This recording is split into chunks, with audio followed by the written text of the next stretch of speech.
Hi everyone welcome back. ನೀವು ನೋಡ್ತಾ ಇದ್ದೀರಾ ಸ್ಟೂಡೆಂಟ್ ಸೊಲ್ಯೂಷನ್ ಯೂಟ್ಯೂಬ್ ಚಾನಲ್. ಎಲ್ಲರೂ ಕೂಡ SSB ಸ್ಕಾಲರ್ಶಿಪ್ನ ಅಪ್ಡೇಟ್ಗೆ ಸ್ವಾಗತ ಸುಸ್ವಾಗತ.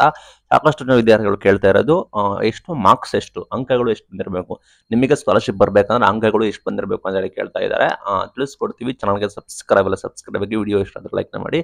ಇದು ಮೊದಲಿನಿಂದಲ್ಲ, ಮುಂಚೆಯಿಂದ ಕೂಡ ಮುಂಚೆಯಿಂದ ಕೂಡ ಸ್ಕಾಲರ್ಶಿಪ್ ಯಾವಾಗ ಶುರು ಆಯಿತು ಅವಾಗಿಂದ ಕೂಡ ಈ ರೂಲ್ಸ್ ಕೂಡ ಇದೆ, ಆಯ್ತಾ. ಇಂತಿಷ್ಟು ಮಾರ್ಕ್ಸ್ ತೆಗೆಯೋದು ಕಡ್ಡಾಯ ಅಂತ. ಬಟ್ ಇದು ಸಾಕಷ್ಟು ಕಡೆ ಅಪ್ಲಿಕೇಬಲ್ ಆಗುತ್ತಿರಲಿಲ್ಲ. ಅಂದ್ರೆ ಸಾಕಷ್ಟು ಜನಕ್ಕೆ ಆ ರೀತಿ ಮಾಡಿದಾರಲ್ಲ, ಕ್ರೆಡಿಟ್ ಕೂಡ ಮಾಡ್ತಾ ಇದ್ರು. ಬಿಕಾಸ್ ನಿಮಗೆ PUC ಇದ್ರೆ ಅಥವಾ ನಿಮಗೆ ಡಿಗ್ರಿ ಎಂಟ್ರಿ ಆದ್ರೆ ನಿಮಗೆ ಮಾರ್ಕ್ಸ್ ಬಂದ್ಬಿಟ್ಟು ಕ್ಯಾಲ್ಕುಲೇಷನ್ ಕರೆಕ್ಟ್ ಆಗುತ್ತೆ. ನೀವು ಆಫ್ಟರ್ ನೀವೇನಾದ್ರು ಕಂಪ್ಲೀಟ್ ಮಾಡಿದ್ರೆ, ನೀವು degree first year second year ಬರ್ಬೇಕಂದ್ರೆ ಅಲ್ಲಿ ನಿಮಗೆ ಯೂನಿವರ್ಸಿಟಿಗಳು ಕೂಡ ವೇರಿ ಆಗ್ತವೆ, ನಿಮಗೆ ಟೈಮ್ ಕೂಡ ವೇರಿ ಆಗುತ್ತೆ. ಆ ನಿಟ್ಟಿನಲ್ಲಿ ಅಷ್ಟೊಂದು ಸೀರಿಯಸ್ ಆಗಿ ತೆಗೆದುಕೊಳ್ತಿರಲಿಲ್ಲ. ಎಲ್ಲರಿಗೂ ಕೂಡ ಅಮೌಂಟ್ ನ ಹಾಕ್ತಾ ಇದ್ರು, ಆಯ್ತಾ. ಕೆಲವರಿಗೆ ಕೆಲವೊಂದು ಬ್ಯಾಕ್ಲಾಗ್ಗಳು ಕೂಡ ಇದ್ರು, ಕೆಲವೊಂದು ಫೇಲ್ ಆಗಿದ್ರು ಕೂಡ ಅಂತವ್ರಿಗೆ ಕೂಡ ಸ್ಕಾಲರ್ಶಿಪ್ ನ ಹಾಕಿದ್ದಾರೆ, ಆಯ್ತಾ. ಬಟ್ ಈಗ ಮೈನ್ ಯಾಕೆ ಈ ಸುದ್ದಿ ಕನ್ಸಿಡರ್ ಆಗ್ತಾ ಇರೋದು, ಮಾರ್ಕ್ಸ್ ಮಿನಿಮಮ್ ಎಷ್ಟು ಅಂತ. ಈ ಬಾರಿ ಸರ್ಕಾರ ಕೂಡ ಆ ರೀತಿ ತಡೆ ಹಿಡಿಯುವ ಸಾಧ್ಯತೆ ಕೂಡ ಇದೆ. ಮಾರ್ಕ್ಸ್ ಯಾರಿಗೆ ಕಡಿಮೆ ಇದೆ ಎಲಿಜಿಬಿಲಿಟಿ ಪ್ರಕಾರ ಅಂತವರಿಗೆ ಕೊಡದೇ ಇರೋ ಸಾಧ್ಯತೆ ಕೂಡ ಇದೆ. ಬಿಕಾಸ್ ಯಾಕೆ ಅಂದ್ರೆ ಸರ್ಕಾರದ ಹತ್ರ ಹಣ ಇಲ್ಲ, ಆಯ್ತಾ. ಕನ್ಫರ್ಮ್ ಆಗಿಲ್ಲ, ಬಟ್ ಆ ರೀತಿ ಸುದ್ದಿ ಕೂಡ ಬರ್ತಾ ಇದೆ. ಹಂಗಾಗಿ ವಿದ್ಯಾರ್ಥಿಗಳು ನೋಡಬೇಕಾಗುತ್ತೆ ಎಷ್ಟು ಮಿನಿಮಮ್ ಅಂಕಗಳನ್ನ ನೀವು ತೆಗಿಬೇಕು ಅಂತ.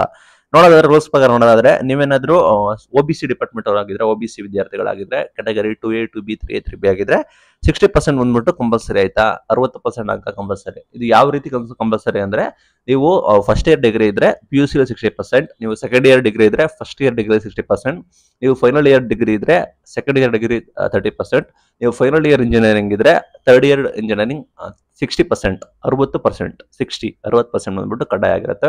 OBC ವಿದ್ಯಾರ್ಥಿಗಳಿಗೆ ಮಿನಿಮಮ್ ಕ್ವಾಲಿಫೈಯಿಂಗ್ ಮಾರ್ಕ್ಸ್ 60%, 100ಕ್ಕೆ 60% ಕಡ್ಡಾಯ ಆಗಿರುತ್ತೆ. ಅಂಡ್ SC ST ಅವರಿಗೆ ಯಾರು ಇದ್ದಾರೆ, SC ST ಅವರಿಗೆ ಪೋಸ್ಟ್ ಮೆಟ್ರಿಕ್ ಅಂದ್ರೆ ಆಫ್ಟರ್ ನಿಮಗೆ PUC ನಂತರ ಬರೋದಾದ್ರೆ SC ST ಅವರಿಗೆ 50%, 50% ಅಂಕ ಬಂದ್ಬಿಟ್ಟು ಕಡ್ಡಾಯ ಆಗಿರುತ್ತೆ SC ST ಅವರಿಗೆ. ಅಂಡ್ ನೋಡೋದಾದ್ರೆ OBC ಅವರಿಗೆ 60% ಕೂಡ ಇದೆ. ಅಂಡ್ ಮೇನ್ ಥಿಂಗ್, ಎಷ್ಟು ನೀವು ಎಲಿಜಿಬಿಲಿಟಿ ಇರ್ಬೇಕಾಗುತ್ತೆ, ಆಯ್ತಾ. ಎಲಿಜಿಬಿಲಿಟಿ ಇದ್ರೆ ಮಾತ್ರ ನಿಮಗೆ ಸ್ಕಾಲರ್ಶಿಪ್ ಕೂಡ ಬರುತ್ತೆ. ಅದು ನಿಮಗೆ ಕಂಡೀಷನ್ಸ್ ಕೂಡ ಇದೆ.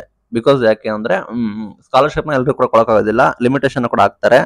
ಬಿಕಾಸ್ ಏನಕ್ಕೆ ಅಂದ್ರೆ ಎಲ್ಲರಿಗೂ ಕೂಡ ಕೊಡೋಕ್ ಆಗೋದಿಲ್ಲ. ಸರ್ಕಾರದವರು ಯಾರು ಪ್ರತಿಭಾವಂತರಿದ್ದಾರೆ ಅವ್ರಿಗೆ ಮಾತ್ರ ಕೊಡ್ತಾರೆ.